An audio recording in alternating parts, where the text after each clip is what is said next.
Hey guys, Eric Corner here at bpisecurity.com, weekly announcement. Before I get started, I know there are a lot of guys in this industry that know me. They're probably saying to themselves, what in God's name is Eric Corner here doing with sunglasses on inside a building and on this YouTube channel, looking goofy? In fact, you're right, it does look goofy. But yet guys continue to wear sunglasses inside buildings while they're doing protection for no apparent reason. There is no tactical or operational value or advantage to wearing sunglasses inside buildings. Most of those guys wear those glasses in buildings because they want to look cool, but there's no tactical or operational advantage. In fact, their retort to all of that is always, well, I don't want people to see what I'm looking at.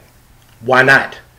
One of the top 5 check boxes on an adversary's checkbox, the things not to do, in the top 5 is not to be recognized. If I can get eye-to-eye contact with somebody and they think that I've recognized them, it may alleviate their plans. But if I have the sunglasses on, they may not ever know. So take the sunglasses off inside the building. Everybody says, well, the cameras.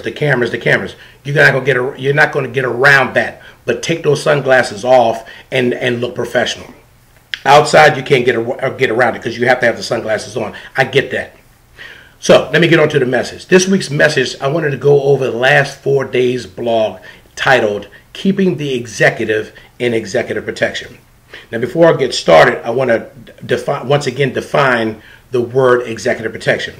The term executive in executive protection does not define the title or position of the person that we are protecting. It defines the level of service. In fact, everybody that we protect are not executives of companies. The level of executive defines the level of service. Now, we'll all agree that executive protection as a craft in the overall security industry is at the top tier.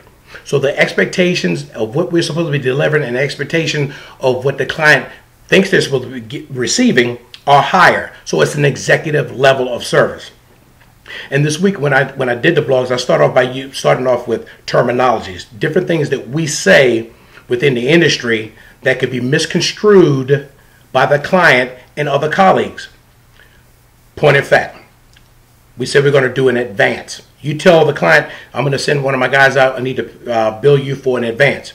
Well, most clients, especially on a corporate level, their idea of an advance is what their staffer does before they go to dinner with a group of people. They make sure that all the places are set.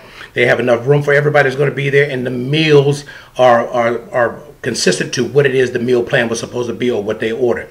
That's their idea of an advance. But we do protective advances, much different. I could care less what's on the meal plan. What I care about is where it's going to be the primary drop, the secondary drop, or the tertiary drop. What are the phase lines into the event or to the visit, where I'm going to go if something goes bad, and how I'm going to get out of there.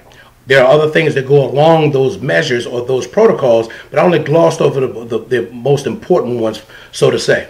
So when you define to a client what you're doing and it's different from what he expects or what he already thinks it is, you're redefining the executive in executive protection and allowing him to understand that you are delivering a higher level of service. The other terms I used was assessment, site assessment, and site security assessment. An assessment is just an evaluation of anything. A site assessment is evaluating the characteristics of the building or whatever the site you're assessing.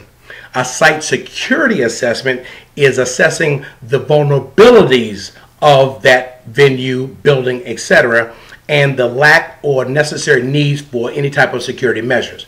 Much different, much different.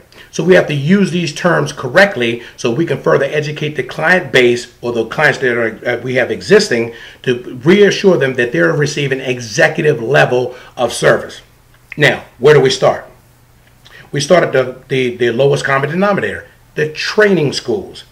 We have to start instilling these characteristics and these definitions in the training schools.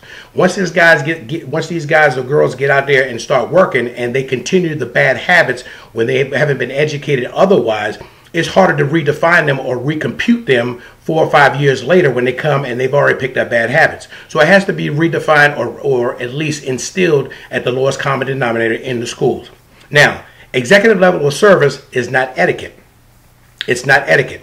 Some schools are getting away with teaching etiquette and think that is the executive level of service. No. all that is window dressing. That does not deliver the executive level of service that we're delivering. It just makes the person look good, makes them stand out, but it doesn't have anything to do with the service that you're providing. The other thing that's been misconstrued with executive and executive protection is professionalism. You should be professional at all times. But a person who's professional that does not know how to deliver the executive level of service is not doing you as a company owner any good, and is not delivering the goods that the client is supposed to receive. So that's all I wanted to do, and I ended today's blog with an analogy of going to a doctor's office. When you go to a doctor, you're going to pay the doctor for your visit. When you get in there, the first thing they'll tell you is, go sit in this room, Mr. Kona here.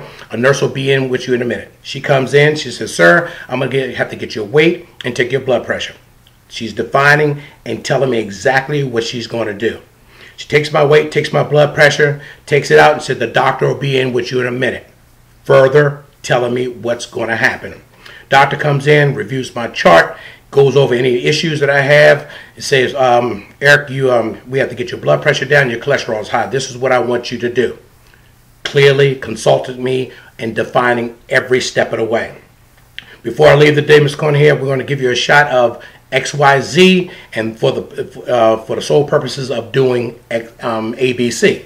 Further clearly defining what it is that he's delivering and fulfilling my expectations of him as a doctor. Nurse comes in, gets ready to give me a shot, says there's going to be a slight sting and your arm may be stiff or sore for the next 48 hours. Expectations delivered. And further defining what it is that they're doing. I use that as an example.